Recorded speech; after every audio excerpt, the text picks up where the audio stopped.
Give my precious Carly to a single mother? No way. My girlfriend's mom sneered, her words dripping with disdain. That's right. Show me your house next time. A home reflects a family status, after all. Let's see if you're worthy of my Carly.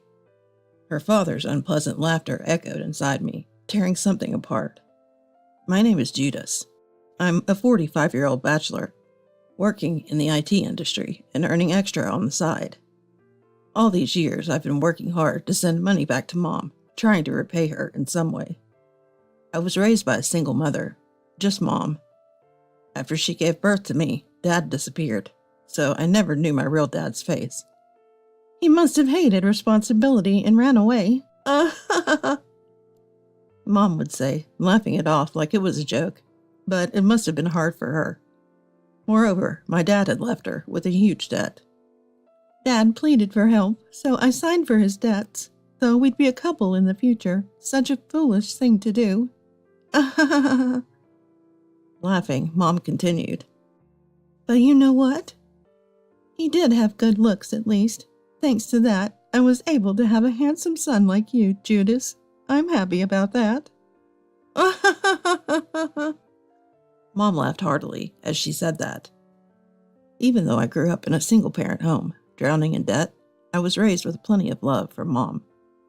That's why, as an adult, I've worked hard to make life easier for her, to keep her from suffering because of money.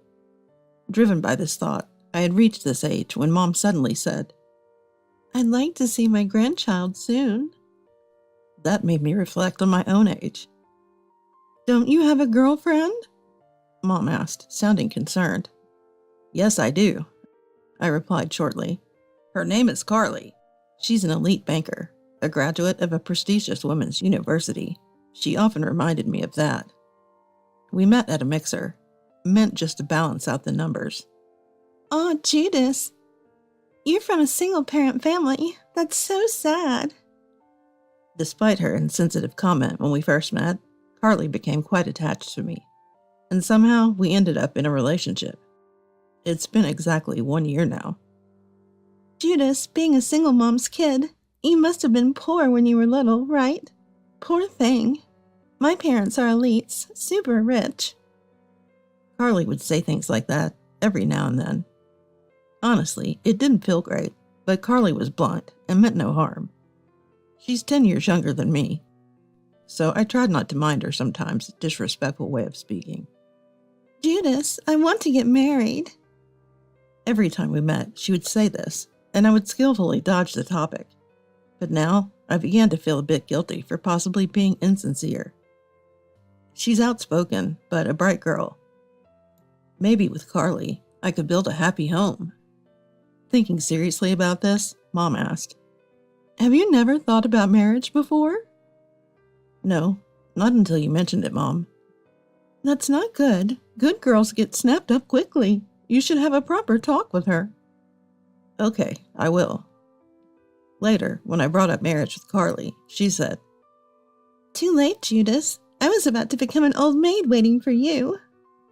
Her reaction was more intense than I expected, and I took a step back. Then let's visit my parents' house next week for introductions. Next week? Yes, next week. You're not as busy as me, Judas, right? Her slightly annoying way of speaking was typical of someone 10 years younger. Maybe that's just how young people are these days, I thought, as I agreed to her request. And then came the day I had promised to meet with her. I got dressed up, and with a nervous expression was led to her family home. Don't be so tense, she said, laughing. But looking at Carly's laughter, I felt my face stiffen even more.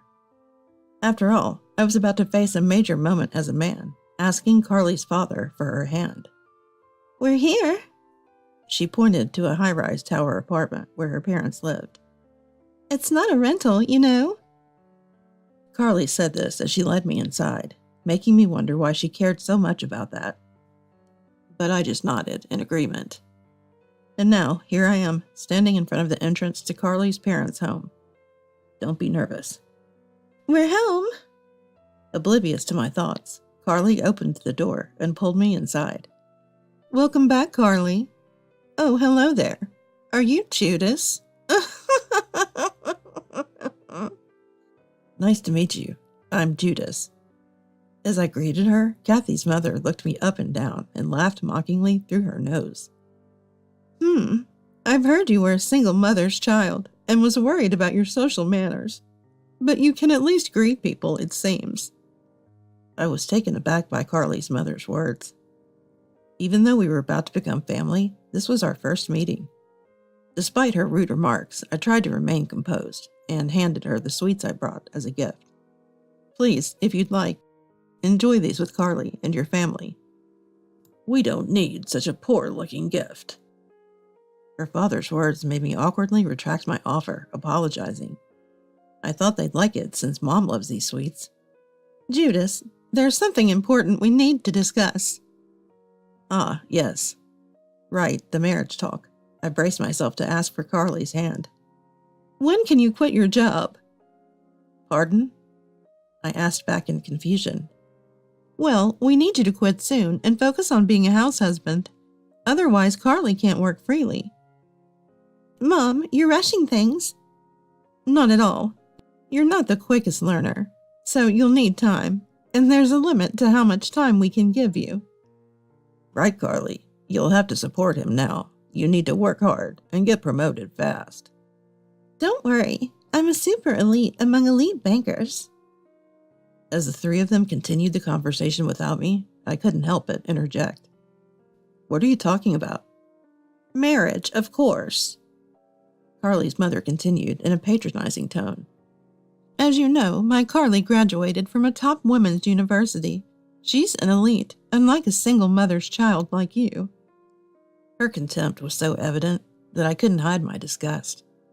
Of course, it's not just about university. Carly is working hard as an elite banker. Housework is nothing but a hindrance to her. That's why we were looking for a good housekeeper. That's why we found you. You're just a lowly IT worker from a single mother's home, without money. It's a good deal for you if Carly supports you. I'm sorry, I don't understand. I opened up, ready to confront Carly's parents with all the questions that had been building up. You keep demeaning single mothers, but what's wrong with being raised by one? Mom raised me well all by herself, and for your information, I'm not struggling financially. Stop belittling me and my mom with your baseless prejudice. Did you go to college? Pardon? Did you attend college? No, I didn't. I couldn't afford it. So I started working right after high school. Upon hearing that, Carly's parents started laughing uproariously.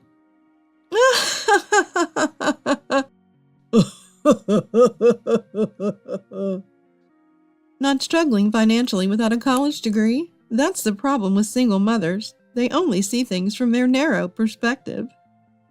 Excuse me. Judas, what is it? To raise a top-notch person, you need money. For tuition at elite schools, and for the cost of education that shapes a refined character. Do you understand? Carly's mother spoke smugly, and I glared at her quietly. So someone raised by a poor single mother like you is third-rate or less. Do you even know where my husband works? With that, Carly's mother proudly announced the name of the company where her husband worked. You're poor, but you must know the name, right? Only a man as high status as my husband is suitable for Carly. Did you actually think you were going to marry Carly? Stop it, Dad. Judas and I will be married, but it's only for mutual benefit. There will be no romantic relationship between us. Carly then turned to me and said, Right, Judas? Carly, convinced she's right, ignored everything I said. Judas will do my housework for me. I don't have time for it if I want to succeed. Oh, and I don't want kids with Judas either. But that's fine, right? It'll get you out of your poor life. Though I can't take care of your mom. Maybe you should just cut ties with her. Oh, I just had a great idea. Carly laughed loudly, and I couldn't help but raise my voice. Wait a minute. That sounds like you're treating me like a housekeeper. Well, yes. What? You'll become my housekeeper. That's why you're marrying me. I was stunned by Carly's words. What are you talking about? If you want a housekeeper, hire one. Marrying someone just because you want a housekeeper? What kind of logic is that? Well, I don't want a stranger wandering around my house. I have the right to choose, right? I think you'd be perfect as my housekeeper. Why are you so angry? I was dumbfounded by Carly's nonchalant attitude. Right, Carly hadn't changed since we met. She always mocked me for being a single mother's child and laughed at my poverty. I thought Carly was just young and blunt, but I was wrong. She looked down on me from the beginning, seeing me not as a partner, but as a housekeeper. Overwhelmed by this harsh reality, Carly's mother spoke. A poor person from a single mother's family can't possibly be worthy of my precious Carly. You're just her housekeeper. She sneered at me, looking down. That's right. Show us your house sometime. A home reflects its family status. Let's see if you're suitable for my Carly. Though I doubt there's any need for that. Carly's father's mocking laughter echoed in me, and something inside me tore apart. I could end this discomfort by walking away now, but I couldn't let it go. I could tolerate their mockery of me, but not the insult to my mom who raised me all by herself. So you're mocking me and my mom for being poor? What are you talking about? We've been saying that from the start. I quietly replied, I understand. Next month is my mom's birthday party. Oh, even poor people throw parties? It must be a tiny party, right? Ignoring Carly's parents' sarcasm, I continued. It's a grand party with close friends and family of my mom. How about it? Will you attend? You might change your mind about us being poor. What is this, Judas? Do you know some rich people? Pfft, barring the tiger's might, aren't we? But after all, a poor person's friends are just poor people too. Just the best among the lowly, right? Trying to compete with us? Typical single mother upbringing, no brains. Well, let's just see how rich your acquaintances are. Maybe it'll change our minds. As they mocked me, I emotionlessly said, I'll inform you of the date later, and left the unpleasant family. Hello, Mom. Sorry to bother you, but there's something I need to ask. There are some people I'd like to invite to your party next month. And so I made a request to Mom. And then came the day of Mom's birthday party. I went to pick up Carly and her parents in my car to bring them to my family home for the party. Sorry to keep you waiting. Please get in. What a poor-looking car. At least get a Mercedes or something. Judas, this car is so small. Ignoring their complaints about my average-priced car, I drove on. Where are you taking us? It's my family home, I replied shortly. It's a bit away from the city center, surrounded by lush greenery. I see. The countryside is cheaper, isn't it? Poor thing. When you have no money, you have to live in such inconvenient places. The countryside has nothing. I could never live in such a place. Poor Judas. I focused on driving, amazed at their endless stream of insults. Listening to them was pointless. After about 30 minutes, I welcomed Carly and her parents to my family home, relieved to escape the uncomfortable conversation. What is this house? It's like a rabbit hutch. Don't be so harsh. It's impressive for a single mother to own a house. Well, my home is a tower apartment, not a rental, but owned. As soon as they entered, the three of them began their crass laughter, shocking all the guests already at the party. Their raucous behavior was certainly leaving the worst impression on everyone. My home, often complimented for its stylish resort cottage vibe, seemed no better than a rabbit hutch to these three. To them, anything outside a city tower apartment must look like a hovel for the poor. Nice to meet you. I'm Judas's mom. Thank you for coming to my birthday party. Are you the Carly that Judas mentioned? Mom, sensing the tension, gently tried to engage with Carly. Yes, nice to meet you, Auntie. I'm Carly. If Judas told you, then it's simple. We're getting married, but only because I need a housekeeper. So I won't support you or call you mother-in-law. Carly's parents chimed in, completely disregarding Mom's kindness. Just as I thought, poor people like single mothers attract more of their kind. Look at all these guests. They all have the look of poverty. I'm scared. and thus they began to insult all the guests at Mom's birthday party. Like a group of plague bearers, probably all low-educated. As the three of them spoke their minds freely, the room began to buzz with whispers, but neither Mom nor I made any move to stop them. We had foreseen this situation, and had even anticipated it.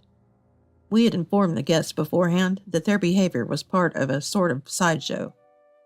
It turned out even worse than we had conveyed, making the atmosphere more unpleasant than expected. But aside from that, everything was going as planned. So why did you invite us to this rabbit hutch? What a waste of time, not a house worth visiting. Don't say that, Dad and Mom. We knew this, didn't we? The three of them, still laughing loudly, must not have realized yet. They were unknowingly setting the stage for their own downfall with their own actions. I almost smirked at the thought, but composed myself and began to speak. There's someone I'd really like you to meet. Someone you want us to meet? Yes, I'm sure you'll be surprised. I paused for a moment before calling out that person's name and leading them over to Carly's father. Carly's father, who had been mocking me until then, suddenly turned pale as he faced the individual. What are you doing here? Carly's father trembled as the man standing next to me furrowed his brow in displeasure. What are you doing in a place like this? President, why are you here? Carly's father, panicking at the sudden appearance of his company's president, was ignored as the man, referred to as the president, replied calmly but sternly. Why? Today is the birthday party of a major shareholder in our company. I was kindly invited. I thought you were here for the same reason, but apparently not. Major shareholder's birthday party? You can't be serious. Carly's father quickly looked at my mother. Yes, I'm that major shareholder. I own more than 50% of your company's shares. My mom smiled warmly, leaving Carly's father speechless. That's impossible. A poor person like you can't be. Oh, you still insult our company's major shareholder in front of me? Carly's father shrank back in fear. It was understandable. He had been belittling and looking down upon a major shareholder of his company until just now. Moreover, owning over 50% of the company's shares meant having the right to single-handedly pass ordinary resolutions at shareholders' meetings and, in some cases, make almost all the company's key decisions, including appointing or dismissing directors. In other words, insulting a major shareholder was tantamount to antagonizing the president of his own company. Despite knowing this, or perhaps not realizing it, he had insulted the major shareholder in front of the president. Such folly was incomparable. Your name was Carly, right? Branch manager? A man referred to as the branch manager stepped in front of Carly and sighed deeply. I thought you were a bright and capable young woman, but I overestimated you. No, that's not true. I'm very capable. I can live up to the branch manager's expectations. Then why don't you know the face of one of our bank's most valued customers? Huh? That lady is a VIP client at your bank. What? Carly gasped at my mother in disbelief. Yes, I trust your bank with a substantial amount of money. I've been treated very well, and I'm truly grateful. Mom smiled, revealing herself to be a highly valued customer of the bank. Banks operate based on the money deposited with them. Therefore, individuals who deposit large sums of money are considered valued customers and are treated accordingly. Such clients are crucial to banks. It would be impossible for the branch manager to remain silent when such a valued individual is belittled. How could this be? Someone living in a house like this can't be a major shareholder or a VIP bank client. Carly's mother seemed unable to accept reality, closing her eyes and covering her ears. A sad case of denial. A perfect end for someone who viewed the world through their own biased lens. The trio turned pale and shook their heads in denial at a situation worse than they could have ever imagined. It's not what you think, President. This is just a family joke. A joke? My daughter has been in a relationship with your esteemed major shareholder's son, with the intention of marriage. So what happened just now was just a minor incident within the family. Seeing the man who had been mocking me suddenly change his tune in front of those he had ridiculed, I unconsciously let out a sigh. I was astounded. Such poor grace. I firmly spoke up to Carly's father, who had started making desperate excuses. No, I was dating Carly, but we never intended to marry. Moreover, she clearly stated she wanted me as a housekeeper, not a husband, after marriage. She even wanted me to quit my job. Carly, panicking, started to deny her past behavior. No, that's a lie, Judas. I love you and want to be your wife. Believe me, Judas. It's too late for anything you say now. Words once spoken can't be taken back, and time past can't be rewound. Any small affection I might have had for you has long since dried up. Even if you now profess your love for me, an intelligent woman like you, who graduated from a top university, should easily understand it's futile. But I want to be your wife. I'll quit my job. I'll be your housekeeper. Please marry me. Marry me right now. Startled by Carly's sudden outburst, I wondered what to do. She had wanted me as a housekeeper for her career, and now she seemed to have lost track of her own words. As I pondered this, Mom slowly entered the conversation. I'm sorry, but I don't think you're suitable to be my precious son's wife. What? Why, mother-in-law? I want to be Judas's wife so badly. Mom, clearly exasperated, spoke gently but firmly. You see, the reason I have so much money is all thanks to Judas. He has worked hard and sent me a lot of money, allowing me to invest in companies I like and deposit money in trustworthy banks. He's done so much to ensure I never have to struggle for money. It's sad to think that someone who belittled such a wonderful son could become his wife. But mother-in-law... I'm not your mother-in-law, but I'll give you a piece of advice. Real rich people don't flaunt their wealth. It attracts the wrong kind of attention. And hiding wealth often reveals people's true nature, just like you. The three of them collapsed in defeat in front of a smiling Mom. Months have passed since then. Carly's father, while not fired, is now rumored in the company for his disrespectful behavior towards a major shareholder, working uncomfortably. Carly's mother has been ostracized by her social circle after one of the party guests spread her rude comments among the elite mothers group. Carly herself, marked by the branch manager and now off the promotion track, has been shunned by men due to her unpleasant personality. As for me, I continue to enjoy a relaxed life with Mom, and just the two of us. Of course, my ties with Carly are completely severed. Judas, do you lack judgment in choosing partners like me? What would you do if that were true? It's troubling. I want to see my grandchild, but I don't want you to struggle like I did. Mom, deep in thought, doesn't yet know. In fact, I've recently started seeing someone new, and I plan to introduce her to Mom soon. Moreover, she doesn't know that my new girlfriend is already expecting our child. Should I give up on seeing my grandchild? As Mom sighed, I had to restrain myself from grinning at the thought of her surprised face. No need to give up. What? A good wife will come along. Really? Watching Mom laugh, I felt genuinely excited for the future.